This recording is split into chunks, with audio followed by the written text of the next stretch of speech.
Bien, hoy les tengo una gran sorpresa. Estoy muy emocionada que tenemos aquí al doctor Francisco Gil White, que es antropólogo, historiador y analista político.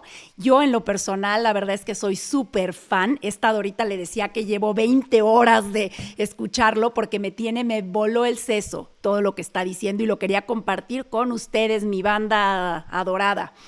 Es maestro de Ciencias Sociales por la Universidad de Chicago y doctor en Antropología Evolutiva y Sociocultural por la Universidad de California en Los Ángeles y está enfocado en las adaptaciones humanas para el aprendizaje social y sus efectos a nivel población, sobre todo en cuestiones relativas al racismo, conflicto étnico, política y medios.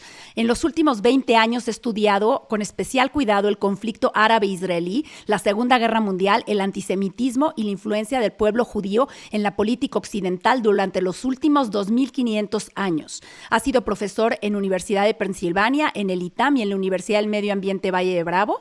Su página es, a ver, Edgar, pon su página en pantalla, por favor, managementofreality.com. Y escribió una serie de libros que se llama El colapso de Occidente, que están muy recomendables. Bájenlos en Amazon, los tienen en Amazon. Y tiene muchísimos videos en YouTube, entonces pónganse a verlos. Entonces, sin más, aquí está el doctor Francisco, bienvenido. Muchas gracias, Karina, por la invitación. No, hombre, muchísimo gusto de tenerte aquí. Oye, fíjate que yo siendo psicóloga, trabajamos aquí y platicamos mucho acerca de la salud mental. Y una de las partes más importantes de la salud mental es estar en la realidad. Y entonces trabajamos aquí mucho con creencias equivocadas, porque dentro de nuestros sistemas nos decimos mentiras, Francisco. Entonces tenemos nosotros los psicólogos que ayudar a que veamos la realidad, donde tenemos creencias equivocadas y convertirlas en correctas para así ver la realidad objetiva y no estar en una realidad subjetiva. Y cuando te escucho a ti, pues parece ser que nos pasa lo mismo con el mundo de afuera. Entonces, la verdad es de que me ha impresionado cuántos datos no sabía yo siendo judía acerca de la historia de mi propio pueblo y una de las cosas que más me impresionó cuando dije quiero invitar a Francisco aquí es que dices algo, dices el antisemitismo es una enfermedad de la mente que destruye la operación de la lógica y la evaluación de la evidencia. Entonces, no sé si nos pudieras platicar cómo tú llegaste a este despertar y un resumen de esto, por favor. Bueno, mira, mi gran despertar, o sea, yo soy antropólogo, yo me volví antropólogo porque me interesaba entender el racismo. Entonces, la tesis de doctorado que yo hice fue una tesis enfocada en tratar de explicar los orígenes evolutivos de los sesgos cognitivos que nos vuelven vulnerables al aprendizaje político racista, que vuelve fácil que nos recluten a este tipo de actitudes. Y yo no tenía un interés específico en el antisemitismo al principio, yo estaba interesado en producir una teoría general para explicar el racismo y de eso trata mi tesis de doctorado. Pero una vez que produje esa nueva teoría, a esa teoría le gustó mucho a la gente que trabajaba los profesores del Departamento de Psicología de la Universidad de Pensilvania. Entonces, sobre los méritos de mi tesis, me ofrecieron trabajo en el Departamento de Psicología de la Universidad de Pensilvania. Yo ahí me puse a enseñar psicología cultural y psicología evolutiva. Y al mismo tiempo estaba yo, me habían invitado a participar en un centro de investigación que se llamaba el Centro Solomon Asch para estudio de conflicto etnopolítico. Y en ese centro, que era un proyecto conjunto del Departamento de Psicología y de Politología, aunque alojado dentro del Departamento de Psicología. Ahí los principales temas de investigación eran las guerras civiles en Sri Lanka, las guerras civiles en Yugoslavia y las guerras y el conflicto árabe-israelí. ahí fue cuando yo dije, bueno, ya es hora de que yo me salga de la teoría general y me ponga a estudiar conflictos específicos y ver qué tan útil es mi teoría. Entonces empecé a hacer investigaciones sobre estos tres conflictos y estudiando el conflicto árabe-israelí, decidí que era importante para que yo pudiera realmente entenderlo, porque el sesgo que yo tengo es que uno siempre tiene que irse a los orígenes históricos de todos si uno quiere entender los procesos que operan en el presente de uno. Entonces, lo que yo decidí que tenía que hacer era ponerme a leer sobre la historia del movimiento sionista y, del otro lado, la historia del movimiento árabe-palestino. ¿Cuál fue mi gran despertar? Mi gran despertar fue a la hora de empezar a estudiar la historia, bueno, por un lado, la historia del movimiento sionista, me asombré de ver que, a diferencia de lo que yo había estado oyendo en los medios y que me decían los académicos que venían a este centro de investigación, eh, los judíos sionistas no habían despojado de su tierra a nadie. Era lo que yo podía ver leyendo la historia del movimiento es que pues este parecía ser el movimiento nacionalista más ético de la historia. Lo que estaban haciendo los judíos sionistas era comprar tierra. Entonces estaban juntando mucho dinero porque la tierra se las estaban vendiendo carísima. Eh, y con ese dinero estaban comprando tierra de los terratenientes árabes en el mandato británico de Palestina que libremente quisieran vender. Nadie fue coercido, a nadie fue atacado militarmente para quitarle su tierra.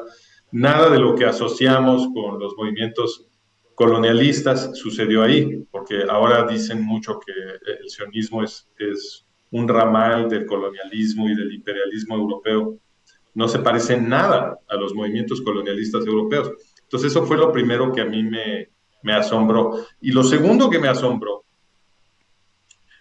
esto sí me voló el cerebro, fue aprender sobre la historia del movimiento palestino, porque hay elementos de la historia del movimiento árabe palestino que no se habían comentado, o sea, que llevaban décadas como sumergidos en el olvido, porque no se había mencionado en ningún lado, no se habían mencionado estos datos durante décadas. Entonces, ¿cuáles son esos datos?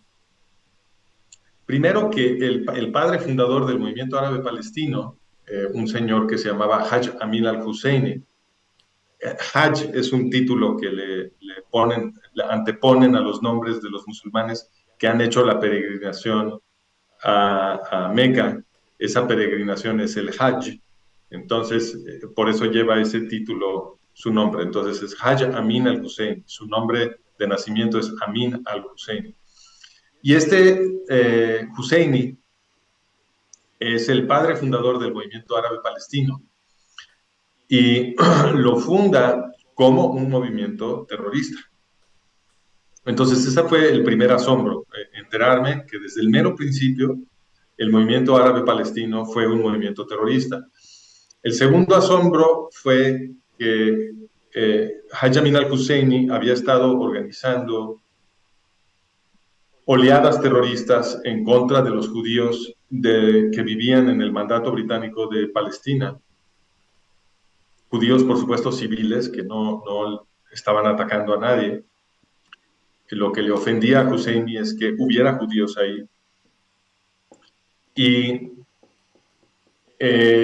la forma como él financiaba su movimiento terrorista también me llamó mucho la atención, porque lo que hacía Hajj Amin al-Husseini es que como los judíos sionistas estaban buscando comprar tierra de terratenientes árabes y como estaban pagando esa tierra carísima, había muchos pequeños terratenientes que estaban interesados en vender, porque entonces podían capitalizarse y salirse de un negocio que para ellos era muy improductivo.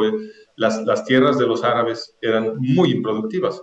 Ahora Israel ha florecido gracias al cuidado que le han dado los judíos a la tierra. en esa zona, pero esas tierras llevaban siglos en el olvido y en el abuso de los musulmanes y ya no producían casi nada, era pantano y desierto. Entonces, muchos terratenientes árabes, digamos pequeños, medios, estaban muy interesados en vender su tierra y meterse en otro negocio, ¿no? Sobre todo porque, como dije, la estaban pagando carísima. Entonces, lo que hacía Husseini es que llegaba con estos terratenientes que eran relativamente pequeños y les ponía la pistola en la cabeza y les decía, hay de ti si se te ocurre venderle tu tierra a los judíos, porque te matamos a ti y a toda tu familia. Y se los cumplía. Entonces, pues eso produjo terror en la población árabe. Y como consecuencia de eso, pues los árabes ya no se atrevían a vender su tierra. Pero luego llegaba Husseini otra vez y nuevamente cortando cartucho, les decía, bueno, pero yo te la compro. Y entonces, pues se la vendían a Husseini a precios de bancarrota. Estaban aterrados. Claro. Husseini compraba esos predios, los consolidaba en latifundios más grandes y él se los vendía a los judíos sionistas a precios altísimos, precios de extorsión. Y entonces con ese dinero él financiaba el movimiento terrorista en contra de los judíos. Entonces la idea de Husseini era, bueno, ahorita yo me voy a encargar de ser el que venda las tierras, ¿no? Porque el Husseini pertenecía a una de las familias más, a una de las dos familias más importantes árabes que vivían ahí. Una era los Nashashibi y la otra era su familia, los Husseini. Y Husseini, la idea que él tenía era, bueno, pues voy a ser yo el que venda estas tierras, ¿no? Voy a forzar a los pequeños terratenientes árabes a que me las vendan a mí súper baratas. Yo las revendo carísimas a los judíos. Y de todas maneras me voy a deshacer de ellos porque con el dinero de las ventas financio el terrorismo y los expulso. Es significativo, muy significativo, que los árabes palestinos, como ahora los llamamos, en ese entonces nadie los llamaba palestinos, pero estos árabes, los de a pie, los de abajo, no se querían pelear con los sionistas. Lo último que querían hacer era salir a matar sionistas. No es el caso hoy, ¿no? Claro. Porque han sido ya muchas décadas de adoctrinamiento. Pero en aquel entonces, los árabes palestinos de a pie, lo último que querían hacer era salir a matar judíos, porque los judíos sionistas que estaban llegando al mandato británico de Palestina estaban produciendo un boom económico. Entonces, los árabes palestinos de abajo, llamados felajín, eran pues esclavos o semiesclavos de la clase feudal árabe, los efendi, y entonces pues estaban en unas condiciones espantosas, condiciones de salud horrorosas, se morían muchos de malaria, tenían unos ingresos verdaderamente miserables y además estaban todos endeudados con estos señores feudales, entonces no se podían ir, básicamente eran esclavos. Pero llegaban los judíos sionistas, compraban la tierra y estos semiesclavos o esclavos quedaban en libertad.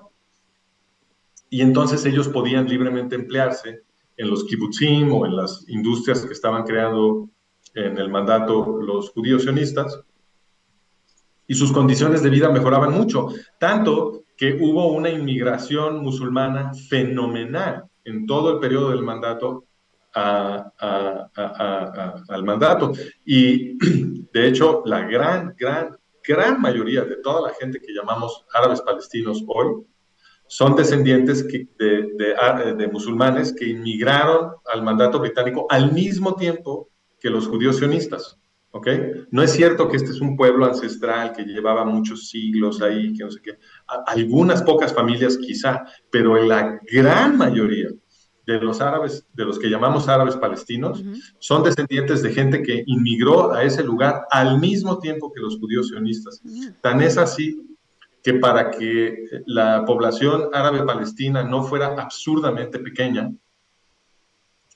la ONU, después de la guerra de 1948, que es la guerra de independencia israelí, definió a los refugiados palestinos como cualquier persona que fuera descendida de algún árabe o musulmán que hubiese estado viviendo en el mandato británico de Palestina tan solo 2 años antes de la guerra de 48. Entonces, Wow. si tú habías llegado al mandato británico de Palestina en 1946 y tenías un argumento, ¿no?, reconocido por la ONU de que a ti esa guerra te había perjudicado, Mm. tú eres un refugiado palestino. Acababas de llegar, no importa, la ONU te declara un refugiado palestino. Entonces, es muy importante que esta gente llegó al mismo tiempo que los judíos sionistas, número uno. Número dos, no se querían pelear con los judíos, para ellos los judíos eran una bendición. Número tres, como no se querían pelear, Husseini los tenía que forzar. La demostración de esto son las estadísticas de muertos en lo que Husseini y sus cofrades llamaron la revuelta árabe, Ujú. que fue la cuarta oleada terrorista muy grande que organizó Husseini. Esa va de 1936 a 1939. Fue organizada con armas enviadas por Adolfo Hitler y por Benito Mussolini. Y en esa revuelta árabe, como la llamaron, Husseini mató 400 judíos y 2.000 árabes. What? Uf. ¿Por qué estaba matando tantos árabes? Porque estos árabes no se querían pelear con los judíos. Husseini tenía primero que aterrarlos con violencia para poder reclutarlos a las matanzas de judíos. ¿Ok? Esto es bien importante. ¿Qué quiere decir? La conclusión más importante de esta información, mi opinión, que sugiere esta información, es que el conflicto árabe-israelí, o seamos más precisos, el conflicto entre árabes palestinos y judíos israelíes, no tenía por qué suceder. Ese lo produjo Husseini. Husseini es el que se empeñó en producir ese conflicto. Es una cosa que crearon las aristocracias árabes del mandato británico de Palestina. No era un movimiento orgánico de la gente, eran los aristócratas, la familia Husseini, que era la familia feudal más importante de la población árabe, que era justamente la familia que estaba oprimiendo a los árabes, la que produjo este movimiento. Y esta ha sido una constante del movimiento árabe palestino. Los líderes de ese movimiento siempre han sido gente muy acomodada y es gente que se dedica a oprimir a los árabes. De ninguna manera es gente que está defendiendo a la población árabe palestina. Y ya lo hemos visto porque no es ningún secreto que estos grupos terroristas palestinos utilizan a la población árabe palestina como escudos, se esconden atrás de ellos, Sí. ponen sus instalaciones terroristas militares en guarderías, en hospitales, en bibliotecas, todo el suelo de Gaza está convertido en un hormiguero de túneles para estos terroristas. Y lo que hacen es esconderse entre la población civil. Entonces, pues obviamente no los están protegiendo, todo lo contrario. Está. Entonces, este fue el gran despertar para mí. El gran despertar para mí fue enterarme de Haj Amin al-Husseini, porque el dato más escandaloso sobre Husseini es que al mero final de esta revuelta árabe, que, como te digo, va de 1936 a 1939, 1939 es el inicio de la Segunda Guerra Mundial. Entonces, cuando estalla la Segunda Guerra Mundial, este Husseini se va a Irak primero, ahí organiza un pogromo, es decir, una gran matanza, saqueo, violación, etcétera, de la población judía de Bagdad. Y luego se va a Italia, donde lo reciben como jefe de Estado, y finalmente a Berlín, donde también lo reciben como jefe de Estado, porque él, en el mandato británico de Palestina, había sido el muftí de Jerusalén. El muftí es una posición a la vez religiosa y política, porque en el Islam no hay separación de mezquita y Estado. Entonces, la política digamos, desde el punto de vista ortodoxo en el Islam, los gobernantes tienen que ser líderes religiosos. Y entonces este señor Husseini era muftí de Jerusalén, lo cual era una posición simultáneamente religiosa y política.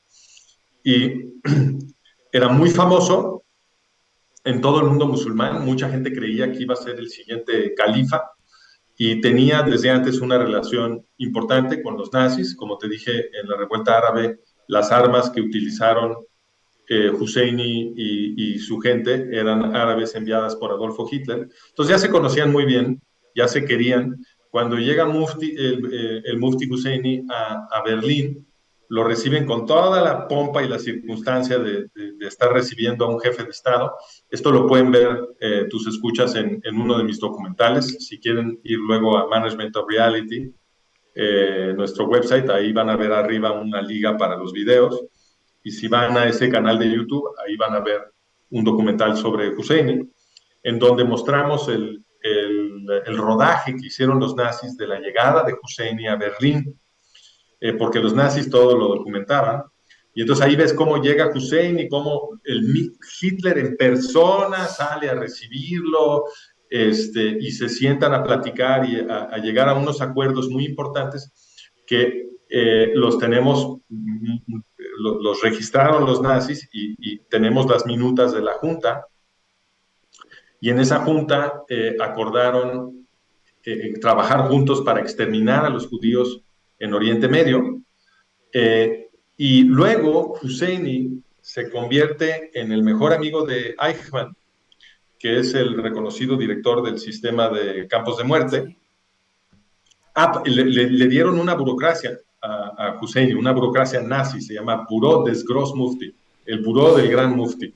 Y un presupuesto y un personal y todo. Y con eso Husseini estuvo organizando divisiones enteras de la SS de Heinrich Himmler, de musulmanes bosnios en Yugoslavia, y de musulmanes albaneses también en Yugoslavia.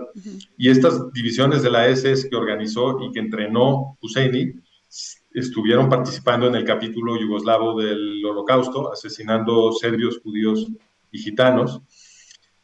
Y Husseini se volvió el mejor amigo de Adolfo Eichmann, el director de los campos de muerte, y según el testimonio de Dieter Wislicenyi en el Tribunal de Guerra de Nuremberg, Wislicenyi era el brazo derecho de Eichmann, según Wislicenyi, este es un testimonio que él entregó antes de ser ejecutado, que Husseini se había vuelto el mejor amigo de Eichmann y que juntos habían diseñado y administrado todo el sistema de campos de muerte. Es decir, para que se entienda bien y que lo escuche todo el mundo con claridad, con cuidado. El padre fundador del movimiento árabe palestino es el exterminador del pueblo judío europeo. Y este es un dato que antes de que yo lo publicara en 2003, que fue que lo publiqué, nadie lo había mencionado durante décadas en ningún lado. Y está perfectamente bien documentado. Todo estaba en la biblioteca de la Universidad de Pensilvania y en Internet. Lo que pasa es que en los grandes medios y los académicos universitarios llevaban décadas sin decir absolutamente nada de este señor. Cuando de pronto alguien lo mencionaba, la mención se quedaba en decir, y colaboró con los nazis porque no quería judíos en Palestina, bla, bla, bla, y cambian el tema y tan, tan, es todo lo que dicen. Y su participación en los campos de muerte nadie lo menciona. Su participación organizando divisiones enteras de la SS de Himmler, nadie lo menciona. ¿Ves? Y tampoco te mencionan que después de la guerra, Husseini, porque Husseini no fue enjuiciado en el Tribunal de Guerra de Nuremberg, lo dejaron escapar y se fue a refugiar a Cairo. Y en Cairo, en la posguerra, Husseini crea Al-Fatah, es decir, la organización de Yasser Arafat y de Mahmoud Abbas, que por ahí de 1970 se come a la OLP. Es OLP, por eso yo siempre digo OLP Fatah. Y OLP Fatah es la organización que después con calzador metieron a la fuerza a Israel a gobernar a los árabes en Judea y Samaria, o lo que ahora llaman Cisjordania en los medios. Entonces, resumiendo, el padre fundador del movimiento árabe palestino exterminó a los judíos europeos y después de la guerra creó OLP Fatah con el propósito de continuar el exterminio en Israel. Y esa es la organización que Estados Unidos metió a Israel con el proceso diplomático de los acuerdos de Oslo, firmados en 1993-94. Y esa es la organización que ahora gobierna a los árabes en Judea y Samaria y que llamamos la Autoridad Palestina.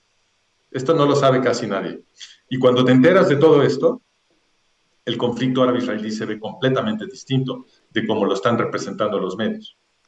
A mí esto que estás diciendo me impresiona en el sentido de que dijiste que desde el siglo I, cada siglo ha habido un genocidio de judíos. Y este siglo parece ser que lo están tramando de esta manera. O sea, cuando te enteras que al-Husseini, que Husseini es el que creó la OLP y después lo borran, ¿no? Del mapa y quieren hacer en Oslo parecer a Arafat como si fuera una blanca palomita que ya no es terrorista, por decirlo, ¿no? Entonces es como si estuvieran, suena un poco caricaturizado, pero es como no nos salió en la Segunda Guerra Mundial, ahora este es el plan B, ¿o qué? No, ojo, sí le salió. Sí, pero no exterminaron totalmente. No, pero eso no quiere decir que haya sido un fracaso, cuidado. Sí. Es que esto es muy, a mí me gusta corregir esto Ok. porque lo he escuchado muchas veces. He escuchado muchas veces de judíos decir, mira, no pudieron con nosotros, sobrevivimos el holocausto. ¿Qué? Sí. En el holocausto mataron entre 5 y 6 millones de judíos. Ninguno de ellos sobrevivió al holocausto. Decir que algunos judíos escaparon del holocausto no es ninguna victoria. El holocausto fue un fracaso para el pueblo judío. Sí. Y esa es una lección que los judíos tienen que asimilar y no tiene ningún sentido felicitarse de que algunos judíos sobrevivieran, porque lo que tenemos que evitar son estas grandes matanzas de judíos. Claro. Es muy importante, pero lo que tú estás diciendo, la otra cosa que dijiste es totalmente cierto. Eh, Se está preparando el siguiente holocausto, por eso mi libro se llama El colapso de Occidente, el siguiente holocausto y sus consecuencias, porque obviamente si tú metes a Israel, por cierto, a un territorio estratégico, porque Judea y Samaria es territorio elevado, Sí. y si no fuera obvio, que sí es, pero si no fuera obvio, un estudio del Pentágono elaborado después de la guerra de 1967, que es cuando Israel se quedó con los territorios de Judea y Samaria, ese estudio del Pentágono, que fue secreto, un estudio secreto, se desclasificó en los 80s, afirma que los territorios de Judea y Samaria y de Gaza son estratégicos y que si jamás Israel los pierde, no va a poder defenderse a la larga del esfuerzo musulmán combinado por destruir el Estado de Israel. ¿Por qué es estratégico Judea y Samaria? Pues porque es un territorio elevado, son colinas, y la distancia entre esas colinas, es decir, entre la frontera de Judea y Samaria y el mar, a la altura, por ejemplo, de Tel Aviv y Yafo, que es la zona más poblada de Israel, no es más que 18 kilómetros. No es nada. Eso no es ni el diámetro de la Ciudad de México. Entonces, obviamente eso es territorio estratégico. Entonces, ¿qué fue lo que pasó? Que le dieron a la organización creada por el exterminador nazi del pueblo judío europeo el control de un territorio estratégico del Estado de Israel para gobernar a los árabes en ese territorio. Sí. Eso obviamente es un ataque contra Israel. Eso obviamente está preparando el siguiente genocidio. Pero la gente no puede procesarlo así si nunca les dicen quién es Husseini, qué hizo Husseini, qué relación tiene con OLP Fatah. La gente no sabe nada de eso. Entonces, está esta otra narrativa que tú mencionaste, en la que le dicen a la gente, no, es que Yasser Arafat y Mahmoud Abbas vieron la luz y entendieron que la paz era muy importante y entonces decidieron que iban a abandonar las armas para negociar la paz a cambio de un territorio. Uh -huh. Ah, sí, Yo creo que si la gente supiera de dónde viene OLP Fatah, nunca creerían esa historia. No. ¿Cómo crees que la organización creada por el exterminador nazi del pueblo judío europeo de pronto descubre la paz y ya no quiere exterminar a los judíos? ¿No será más probable que esa gente está mintiendo para obtener una posición estratégica desde la cual cumplir su misión de exterminar a los judíos? Yo creo que esa segunda hipótesis es más probable. ¿Y qué crees? La confirmación de esa hipótesis nos la da el propio Mahmoud Abbas, el actual gobernante de la autoridad palestina, de OLP Fatah, porque Mahmoud Abbas hizo una tesis de doctorado en Moscú, él ahí se recibió, y en su tesis de doctorado, él explicó que prometer paz era la forma de destruir el Estado de Israel.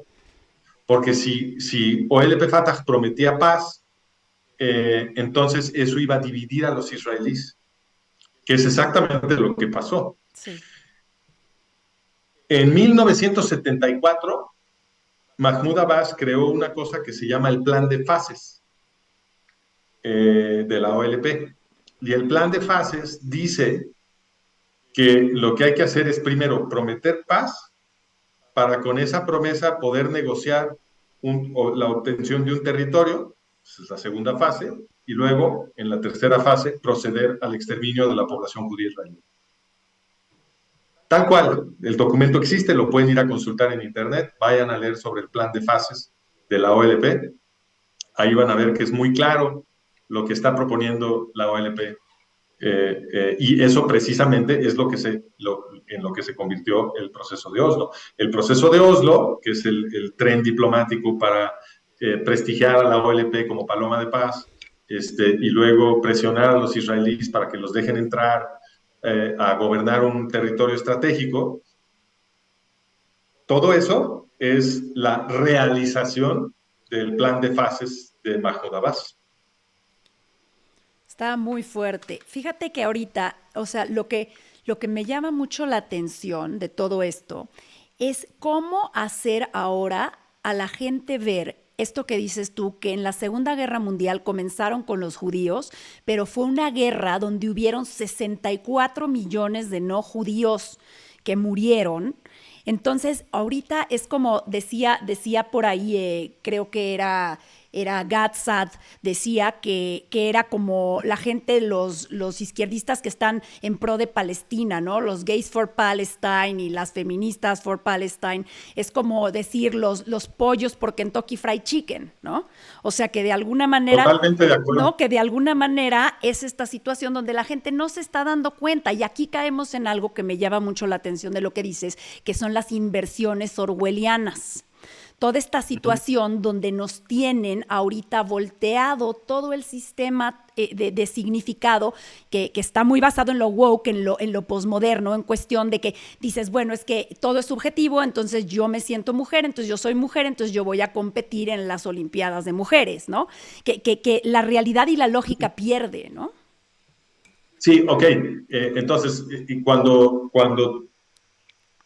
tus gobernantes te están haciendo expresar autocontradicciones, sobre todo con temas que son profundamente políticos, entonces sabes que te están moviendo rápidamente hacia un sistema totalitario. Sí.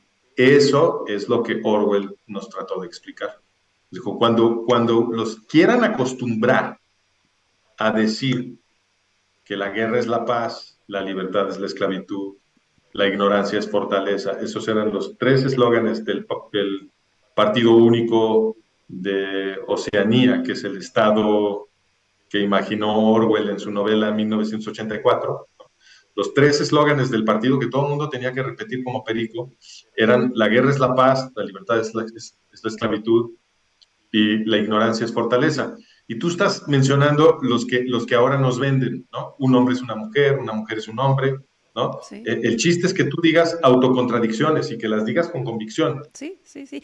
Y una vez que haces eso, una vez que te convencen de hablar así, ya destruyeron tu mente y entonces ya te pueden convertir en un esclavo. Para eso es la destrucción del lenguaje, para que no podamos hacer pensamiento crítico. Pero fíjate, la primera inversión orwelliana es la guerra, es la paz. Esa es la primera. Sí.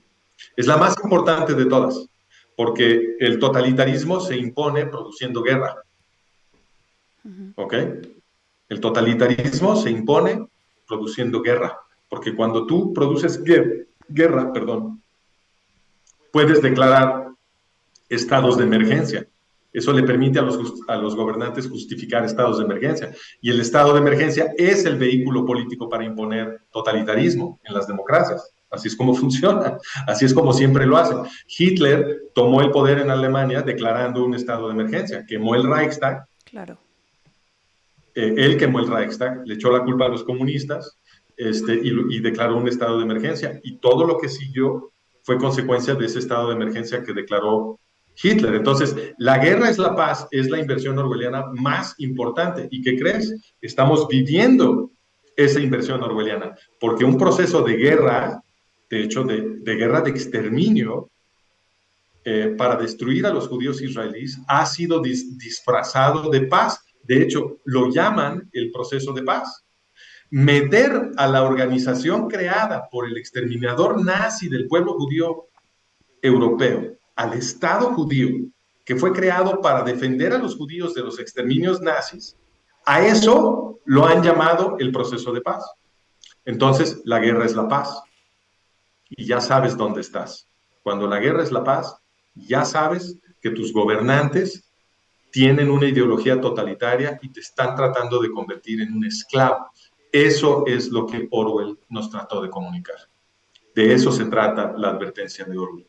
Y obviamente no estamos suficientemente bien educados porque mucha gente todavía no se ha dado cuenta. La verdad es que, digo, no solamente no se han dado cuenta, sino que de alguna manera quisiera que nos hablaras un poco de las élites. O sea, ¿quiénes son estas élites? ¿Son los dirigentes que vemos? ¿Es gente que está atrás? O sea, porque lo que pasa es que se maneja mucho como esta dicotomía, que tú dices, bueno, a ver, ¿por qué si Estados Unidos es el que está empujando, sus élites, las élites de Estados Unidos están empujando a esta destrucción de Israel, el pueblo de Estados Unidos quiere todo lo contrario? Entonces hay una dicotomía que no dices, bueno, pero ellos hicieron la guerra con los nazis y no unen cabos de que lo hicieron justo después de que los soviéticos estaban ganando. Entonces, pero igual aquí, o sea, ¿cómo ayudar a que la gente comience a ver eso, ¿no? Oye, Karina, estoy impresionado de toda la información que has asimilado, ¿eh? Pues Sí, efectivamente, es importante cuando hacemos análisis político y geopolítico distinguir entre los pueblos y las élites de poder, porque uno se imagina que las élites son solidarias con los pueblos. Y nos imaginamos eso porque los medios y las universidades nos han acostumbrado a que construyamos oraciones en donde el nombre del país es el sujeto de la oración, ¿no? Estados Unidos le dijo a Francia que no va a firmar el acuerdo. México se quejó con Estados Unidos por la política de la frontera. No, Estados Unidos no puede actuar, no puede ser el sujeto de ninguna oración de este tipo, porque cuando hay porque Estados Unidos es muchísima gente, son más de 300 millones de personas. Esas 300 millones de personas, por supuesto, no toman ninguna decisión de Estado. Eso lo está haciendo un grupúsculo diminuto en la cima de la sociedad de Estados Unidos. Y lo mismo es en todos los demás países. Entonces, es muy importante distinguir entre la élite de poder y el pueblo llano, porque los intereses de unos y otros no son necesariamente los mismos. Y las ideologías pueden ser muy distintas. Entonces, ¿quién es el que se encargó de meter a OLP Fatah a Israel? Pues no fueron los gringos. Los que hicieron eso fueron el gobierno de Estados Unidos, que no es lo mismo que los gringos. Fue la élite de poder los que hicieron eso. ¿Y qué crees? La élite de poder estadounidense, antes de la Segunda Guerra Mundial, y esto está muy bien documentado, el gran historiador de esto es Edwin Black, la élite de poder en Estados Unidos era eugenista antes de la Segunda Guerra Mundial. ¿Qué es el eugenismo? Es el movimiento que produjo el nazismo alemán. Toda la élite de poder en Estados Unidos, los de hasta mero arriba, eran eugenistas y estaban financiando la creación de un Estado totalitario en Estados Unidos. Estaban esterilizando a la gente a la fuerza, estaban encarcelando a la gente, las estaban descasando a la fuerza por no tener suficiente sangre aria germánica. En Estados Unidos. Este es otro tema que ya ha desaparecido de la educación occidental. Entonces, cuando yo le explico esto a la gente, se quedan muy sorprendidos. ¿Cómo en Estados Unidos? Sí, en Estados Unidos. Vayan a buscarlo en Wikipedia, en donde quieran. El eugenismo fue una cosa tremenda en Estados Unidos. Y lo estaban financiando las grandes fortunas gringas de Rockefeller, de Carnegie, de Ford y otros. Y esas grandes fortunas estaban enviando dinero a Alemania y a otros países europeos para exportar el eugenismo allá y sobre todo en Alemania para transformar el eugenismo alemán en el nazismo alemán. Y esta es la misma gente que puso a Roosevelt en la Casa Blanca. Entonces, y a ellos nadie los quitó, nadie los quitó. No, nadie los quitó, ahí siguen. Entonces, la política de posguerra del gobierno de Estados Unidos es consistente con todo este contexto eugenista antes de la Segunda Guerra Mundial. Y entonces la pregunta obvia para cualquier persona que se entera de todo esto es, entonces, ¿de qué se trató la Segunda Guerra Mundial? Como estabas tú mencionando, Sí. porque finalmente el gobierno de Estados Unidos sí terminó peleándose con el gobierno de Alemania, de la Alemania nazi, y entonces ¿de qué se trató? Y como tú bien mencionaste, la invasión es un dato muy importante, la invasión por Normandía, que es cuando finalmente se empiezan a dar de caporrazos directamente los aliados occidentales y los nazis. Eso no sucede hasta que no quedó bien claro que los nazis habían perdido la guerra, porque esa invasión por Normandía, D-Day, no empezó ni siquiera a planearse, sino hasta un mes después de que los soviéticos ya habían empezado a avanzar contra los nazis, porque los nazis habían fracasado en su ofensiva contra la Unión Soviética y ya los soviéticos habían cambiado su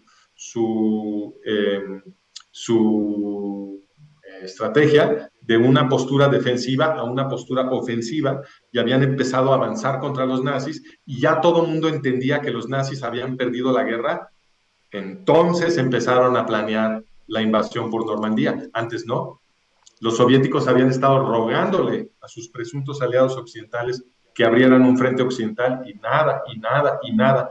Y hasta que los soviéticos no derrotaron a los nazis prácticamente ellos solitos, no empezaron a planear eso. Entonces, y ese es un detalle, te puedo dar muchos otros, pero muchísimos otros detalles que de hecho están en el tomo 6 del colapso de Occidente, que es el que estoy por publicar. Si tú investigas los detalles del transcurso de la guerra, es más que obvio que los gobernantes occidentales estaban ayudándole a los nazis alemanes a tomar Europa. Te voy a dar nada más un dato, porque son muchísimos, pero te voy a dar uno muy dramático. Neville Chamberlain, que es el primer ministro británico a partir de 1937, es el hombre que está totalmente identificado con la política que llaman los historiadores de apaciguamiento. ¿No? Entonces, ¿qué es el apaciguamiento? El apaciguamiento es una política durante los 30, después de que toma el poder Hitler el 30 de enero de 1933, empieza una política de los gobernantes occidentales que los historiadores han llamado de apaciguamiento, porque lo que tienen ellos que explicar es por qué los gobernantes occidentales le daban todo lo que quería a Hitler. O sea, Hitler hacía un berrinche y decía, yo quiero esto y esto y esto, y los gobernantes occidentales corrían a dárselo. Los historiadores interpretan esto como apaciguamiento, quiere decir que los gobernantes occidentales estaban queriendo calmar a Hitler, ¿ok?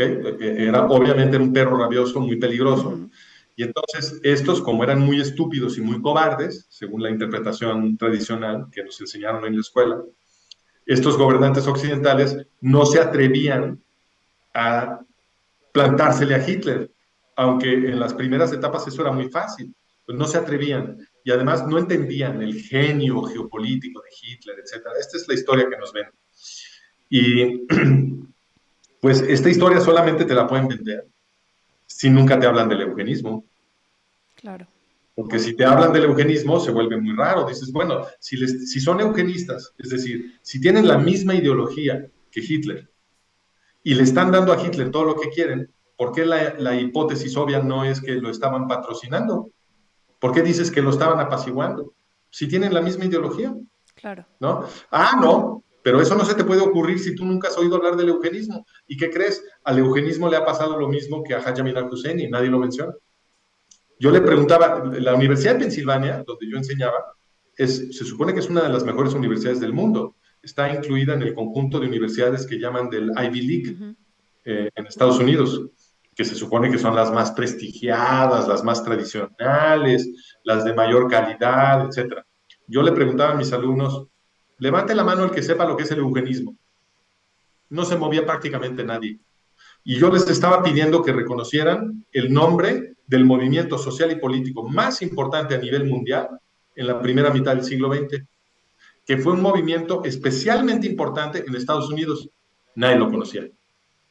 Entonces, cuando te borran de la educación, no de las bibliotecas y no de Internet, si ustedes quieren investigar sobre el eugenismo, lo van a poder hacer sin ningún problema. Pero la gente no va a investigar cosas que no sabe, que tiene que ir a aprender. La gente inocentemente supone que en la escuela le están dando un contexto relevante, ¿no? Entonces, pues uno no sospecha que su educación tiene unos huecos gigantes que están diseñados para destruir la habilidad de los occidentales de defenderse. Eso no lo sospechas. Entonces, aunque la información ahí esté perfectamente disponible, a las cabezas de la gente no entra porque ellos tendrían que saber que la tienen que ir a investigar. Entonces no lo hacen. Porque además la gente está viviendo su vida, no Sí. está investigando historia, Además, ¿no? Entonces, Además, perdón, hay algo aquí interesante. Yo estoy estudiando mucho a Kahneman y te habla de sistema uno, sistema 2, te habla que nuestra mente tendemos a ser flojos, o sea, tenemos unas heurísticas que si no te lo enseñan fácil, la gente no vamos a investigar. O sea, es muy interesante cómo funciona la mente. Tenemos que echarle ganas y puede estar por eso en la biblioteca y no la tienen que borrar de la biblioteca porque hay pocos que tienen la curiosidad y las agallas porque a ti te costó tu trabajo de UPenn. O sea, y eso te lo digo con toda la admiración, porque la verdad es de que poca gente se hubiera aventado a ir a investigar y poca gente cuando le dicen no publiques esto se hubiera animado a publicar. Entonces yo te quiero agradecer de todo corazón y te quiero de veras una vez más decirte mi admiración porque esto es lo que ocurre, me explico, que si no nos los enseñan peladito y en la boca, la mayoría no vamos y lo investigamos. importante porque esto sucede en cada generación. Es terrible. O sea, en cada generación de la historia del pueblo judío se pone muy feo. Porque las grandes matanzas de judíos suceden cada siglo. Y cada siglo no vino el Mesías. Entonces, ¿por qué este sí? Entonces, entonces es asombroso que los judíos no puedan aprender esto. El siglo pasado, o sea, ¿cómo se puede poner peor que la Segunda Guerra Mundial y el Holocausto? ¿Qué es peor que eso? Obviamente, si el Mesías iba a llegar cuando las cosas se iban a poner muy mal, pues ese era el momento. Sí. Y como ese, ha habido muchos, porque el Holocausto, Shoah, no fue excepcional, fue normal. Sí. Fue excepcional por su rapidez, nada más, y por los métodos industriales utilizados, pero no fue excepcional en el sentido de que se buscaba la destrucción del pueblo judío y fueron asesinados una gran multitud de judíos. Eso sucede cada siglo, cada siglo. Tenemos los pogromos rusos en el siglo XIX, tenemos los exterminios medievales, tenemos la expulsión de España en 1492, tenemos el exterminio de los romanos contra los judíos en el siglo I y II, que según los historiadores fue en términos proporcionales más grande que el de Hitler. Entonces, claro, y en el siglo I había mucha gente diciendo, claro, ahí viene el Mesías, en cualquier momento llega, porque los romanos estaban matando a todos los judíos del Mediterráneo, pero el Mesías no llegó. Entonces, esto de ponerse a esperar al Mesías, pues está como diseñado para matar judíos, porque entonces los judíos no toman las precauciones que debieran, no se defienden con el coraje que hace falta y toman decisiones que ayudan al enemigo en vez de ayudar al pueblo judío. No, dejen de esperar al Mesías. Ustedes defiéndanse. Y para defenderse, lo que tenemos que hacer es comunicarle a los occidentales que la defensa del pueblo judío es su propia autodefensa. Tú lo estabas mencionando hace rato, dijiste, a ver, en la Segunda Guerra Mundial murieron más de 64 millones de no judíos. Sí. ¿Es verdad? En la Segunda Guerra Mundial asesinaron entre 5 y 6 millones de judíos y más de 64 millones de no judíos. Y además de los que mataron, hubo cientos de millones Sí. de no judíos que fueron convertidos en esclavos. Todos fueron esclavizados en la zona que controlaron los nazis. Entonces, ¿eso qué demuestra? Que el antisemitismo no le conviene a los no judíos. Obviamente el antisemitismo es terrible para los judíos, pero para los no judíos también. Entonces, si los antisemitas te producen guerras mundiales que matan a tu familia y a tus amigos y a ti, pues entonces el antisemitismo no te conviene. ¿Cómo vas a permitir otra vez que el antisemitismo cobre poder en Occidente? ¿Qué no entendiste que el siglo pasado estuvieron matando a tu propia gente? Combatir el antisemitismo es autodefensa, porque para los no judíos, porque el antisemitismo es la herramienta política con la cual se impone totalitarismo, y no nada más en el siglo XX y XXI, en el siglo XIX, en el XVIII, en el XVII. A ver, ¿ya se les olvidó lo que era la Inquisición? La Inquisición era un sistema político totalitario que aplastaba a todo mundo, a los judíos, a los protestantes y a los católicos. A todo mundo lo aplastó la Inquisición. ¿Y quién dirigía la Inquisición? Los antisemitas. ¿Quién dirigía el imperio ruso que estaba esclavizando absolutamente a todos los rusos? Los antisemitas. Entonces los antisemitas no nos convienen. Combatir el antisemitismo, defender al pueblo judío, es lo mismo que la autodefensa de los occidentales democráticos. Es exactamente lo mismo. Y cuando los occidentales entiendan esto, habrán rescatado su civilización y estarán a salvo. Y podrán vivir en libertad, en paz, en hermandad. Mientras los occidentales permitan que los vuelvan a seducir al antisemitismo, se van a disparar en la sien. Sí, sí, totalmente. Oye, nada más, Francisco, tú tenías un límite de tiempo, no quiero abusar del tiempo que Sí, te ya me tengo. tengo que ir, de Sí, hecho. ya lo sé, me da muchísima lástima, pero me da mucho gusto que hayamos estado aquí. No sé, ¿quieres decir algo para cerrar? Y espero que pronto podamos hacer otra de estas pláticas para seguirle. Pues nada más invitar a tus escuchas que hagan lo que hiciste tú, que se pongan a leer este material. Por supuesto, yo siempre le digo a la gente que me escucha que no me crea.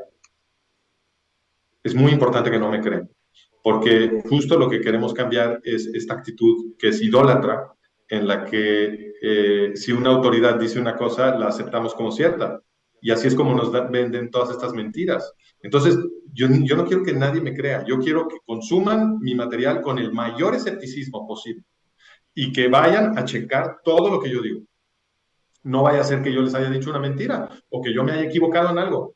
No, vayan a revisarlo. No me crean absolutamente nada y consuman la información que reciben de otros lados con el mismo escepticismo y comparen, averigüen, revisando información, quién les está diciendo la verdad. Sí, sí, sí. Esa es mi recomendación. Y yo me gustaría añadir a eso que también tengamos muy en mente que la mayor parte de la gente que es antisemita porque recibe esta propaganda no ha hecho esa investigación y es víctima de estas inversiones orwellianas, que la mayoría quiere libertad, quiere amor, quiere que no se mate a la gente inocente, quieren cosas buenas, pero la cosa es que tienen que Totalmente investigar, cierto. ¿no?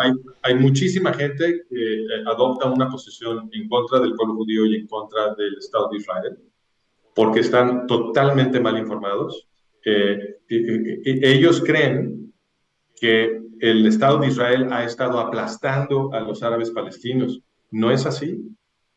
Haj Amin al-Husseini, padre fundador del movimiento árabe palestino, es el exterminador del pueblo judío europeo. A la gente le dicen, oye, pero es que los palestinos no tienen la culpa del holocausto para que vengan los judíos a Oriente Medio a quitarles su tierra. Momento. El movimiento árabe palestino es el que exterminó a los judíos europeos. Y por eso acabaron tantos judíos en Israel.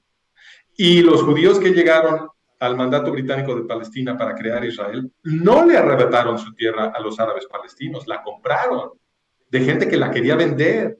Y los árabes palestinos de a pie no se querían pelear con los judíos sionistas, estaban encantados de que llegaran porque los estaban liberando.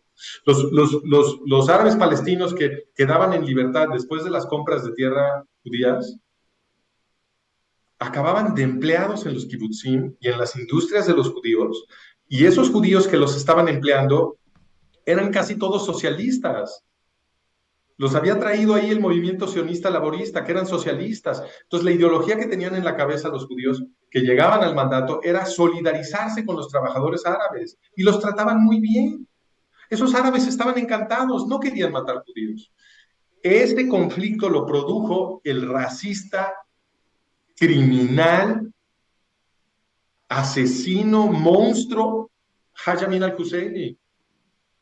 Y apoyar ahorita a los movimientos terroristas palestinos es estar apoyando la destrucción de Occidente, porque después vienen por nosotros. Esos yihadistas que están en Oriente Medio lo dicen en voz alta. Nos quieren esclavizar a todos los occidentales. No son tímidos, lo proclaman, lo ponen, jamás lo pone en su constitución. Sí, sí, cierto. Lo pone en su constitución. Entonces, y sobre esto tengo artículos en el website, váyanlos a leer, ahí van a poder leer la constitución de Hamás. Todo lo pueden, todo esto está disponible. Hace falta nada más tener el interés de irse a educar sobre esto. Oye, también tienes otro website que es el HIR, ¿no? Sí, ese es mi website anterior, que se llama Historical and Investigative Research. Ahí también tengo una montaña de documentación. Y está disponible como archivo, aunque ahí ya no publico nada nuevo. Pero está disponible como archivo, y la dirección ahí es HIR Home, home como casa en inglés, hirhome.com. Sí, sí, sí. Estaba oyendo algo muy interesante que decía, cuando dicen from the river to the sea, del río al mar, ¿no? Se refieren al río Jordán y al mar Mediterráneo, pero también al río Támesis y al mar Atlántico, al río Hudson y al Atlántico. O sea, estamos viendo también en Occidente que pues es que está por todos lados esto, ¿no? Mira, estamos viviendo un movimiento, estamos viviendo un momento bisagra. Esta generación salva o pierde Occidente. Híjole. Este es el momento histórico en el que estamos. Y la decisión es si defendemos o no defendemos a los judíos y al Estado de Israel. Eso es lo que va a decidir si salvamos o perdemos a Occidente. Ya vimos la película. En los 1920s y 30s era el momento y la oportunidad de salvar o perder a Occidente. ¿Y cómo se iba a decidir eso? Si defendíamos o atacábamos a los judíos. Y lo que sucedió es que una masa crítica de occidentales se alió con el antisemitismo, los nazis tomaron el poder, y el resultado fue la Segunda Guerra Mundial, la muerte de muchísimos occidentales y la esclavitud de todos los europeos. Entonces, ya vimos la película. ¿De veras la quieren volver a ver? No. ¿De veras quieren volver a ver el colapso de Occidente? A mí me parece increíble que los occidentales pudieran querer eso. Creo que, como dices tú, falta conciencia histórica, porque la gente ha sido adoctrinada por un sistema educativo profundamente corrupto, que dirige la gente que quiere destruir nuestras democracias, que son los que nos gobiernan. Sí. Entonces, lo que necesitamos es un despertar, una ilustración repentina, y eso lo podemos hacer a través de la revolución del podcast, que es lo que estás haciendo tú, Sí. porque la revolución del podcast permite que los ciudadanos occidentales nos comuniquemos unos con otros y darle la vuelta a los medios grandes que obviamente han sido corrompidos. Sí, totalmente. Entonces, eso es lo que tenemos que hacer ahorita. Tenemos que comunicarnos unos con otros, compartir esta información. Lo más revolucionario que tus escuchas pueden hacer ahorita es compartir esta información, que se entere el mundo entero, porque lo que están tratando de hacer nuestros gobernantes se vuelve imposible si todo el mundo lo entiende. Por eso nos administran la realidad, para que justamente puedan hacer esta jugada. Porque si todos la entendemos, ¿qué crees? Todas las burocracias que ellos necesitan mover para conseguir lo que ellos quieren, las burocracias políticas, industriales, militares, etcétera, dejan de funcionar si el grueso de la gente que opera esas burocracias, que es gente inocente, se entera de lo que realmente están haciendo. Esta gente no sabe para quién trabaja. Cuando sí sepan para quién trabajan y qué están tratando de hacernos, esas burocracias dejan de funcionar y todos vamos a estar a salvo. Entonces, es muy importante compartir esta información, trabajar durísimo para compartir esta información, tómenselo en serio, esta es una actividad revolucionaria, y contribuir su dinero también a los que estamos contribuyendo a educar, porque entre más nos apoyen, a más gente le vamos a llegar y más rápido podemos transformar el sistema. Ese dinero se los van a quitar. De cualquier manera se los van a quitar y se los van a quitar en 15 minutos. Entonces, si queremos defender a Occidente, hay que invertir los recursos que tenemos ahorita en comunicarnos unos con otros para ilustrar a nuestros hermanos occidentales y estar a tiempo de salvar a Occidente. Perfecto. Mejor dicho, no podrías haberlo dicho. El tiempo es ahora y no hay para atrás. Buenísimo. Muchísimas. Bueno, pues muchas gracias por la invitación, Karina, y con mucho gusto nos echamos otro para cubrir los temas que faltan. Maravilloso. Muchísimas gracias por estar aquí, por todo lo que haces y un abrazo muy grande y bueno, abrazo a todos los que nos escucharon. Por favor, compartan esta información. Les mando un abrazo y buenas noches. Bye. Bye.